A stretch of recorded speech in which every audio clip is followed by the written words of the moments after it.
formación de hormonas tiroideas. Todo el proceso de formación de hormonas tiroideas inicia acá, en el hipotálamo, que es esta sección del sistema nervioso central. El hipotálamo contiene unas neuronas que forman un núcleo llamado núcleo paraventricular. Este núcleo paraventricular, mediante ciertos estímulos, como por ejemplo la disminución de la temperatura corporal y otros estímulos que vamos a ver más adelante, van a estimular la liberación de una hormona llamada TRH o tiroliberina, o también llamada hormona liberadora de tirotrofina. Una vez que se libera la TRH, llega a la eminencia media del hipotálamo y desde ahí viaja por el sistema porta hipotálamo hipofisario y llega a la parte anterior de la hipófisis o al lóbulo interior de la hipófisis, también llamada adenohipófisis. Y desde aquí, en estas células, se estimula mediante la TRH la liberación de otra hormona llamada TSH u hormona estimulante de tiroides. Y desde ahí se inicia toda una cascada metabólica para la liberación de T3 y T4 o triiodotironina y tiroxina. Si nosotros pudiéramos ver bajo el microscopio una glándula tiroides, veríamos esto, que está formado por células cúbicas simples, un núcleo de coloide, que ahora vamos a ver lo que es, una célula llamada célula C que liberan otra hormona llamada calcitonina, que está relacionada con el metabolismo fosfocálcico, y capilares sanguíneos. El conjunto se llama folículo tiroideo. Si nosotros pudiéramos ver una célula bien de cerca, veríamos cómo se producen las hormonas tiroideas.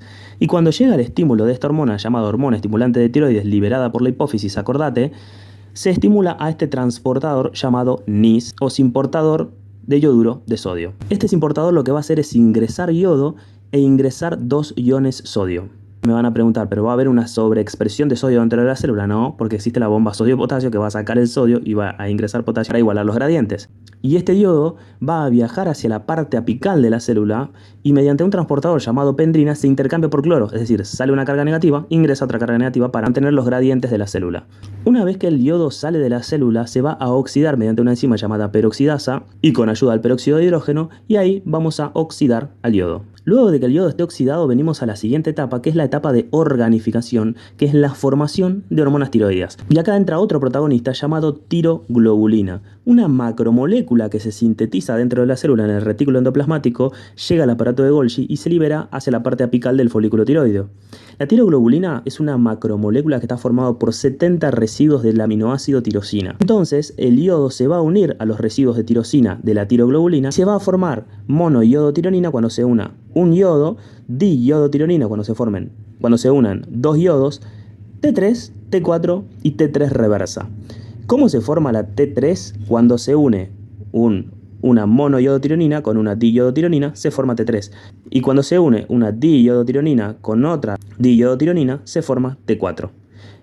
Y también se puede formar T3 reversa, que hoy se sabe que no tiene función biológica. Así estas moléculas empiezan a formar en unas gotitas llamadas coloides, que es esto que nosotros vemos acá, que están en la parte apical de la célula. La tiroglobulina, junto con estas moléculas que se formaron de MIT, DIT, T3, T4 y T3 inversa, ingresan a la célula por pinocitosis. Y luego, por la acción de unas proteasas que son generadas por los lisosomas celulares, se va a liberar T3, T4 y T3 inversa, que van a secretarse hacia la parte basal de la célula y van a pasar a la sangre. Pero no termina todo acá, sino que estas, además de liberarse T3, T4 y T3 inversa, se va a liberar MIT, DIT, que por acción de ciertas proteasas se van a reciclar residuos de tirosina y se va a reciclar el yodo. Es decir, se rompen estas moléculas, se liberan aminoácidos de tirosina para volver a formar tiroglobulina y se va a liberar yodo, que se va a volver a utilizar para formar hormonas tiroideas. Una vez que la T3 y la T4 son liberadas a la sangre, van a ejercer sus funciones en todo el organismo.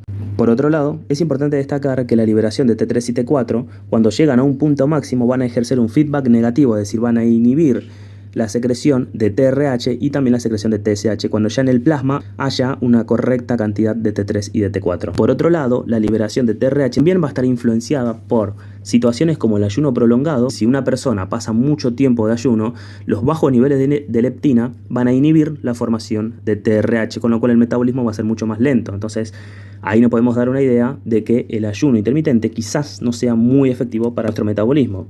Y también situaciones de excitación, ansiedad, situaciones emocionales también pueden inhibir la secreción de hormonas tiroideas. Estos son algunos de los mecanismos que interfieren en la secreción de TRH o de TSH y de hormonas tiroideas. Es importante destacar que la TSH no solamente estimula al NIS, sino que también estimula a la síntesis de tiroglobulina, a las peroxidasas, a la pinocitosis y también a la secreción de T3 y T4. Es decir, todo este mecanismo está estimulado por la TSH. Así que bueno, denle like al video, así podemos hacer una segunda parte en la que yo te cuente cuáles son las funciones de las hormonas tiroides.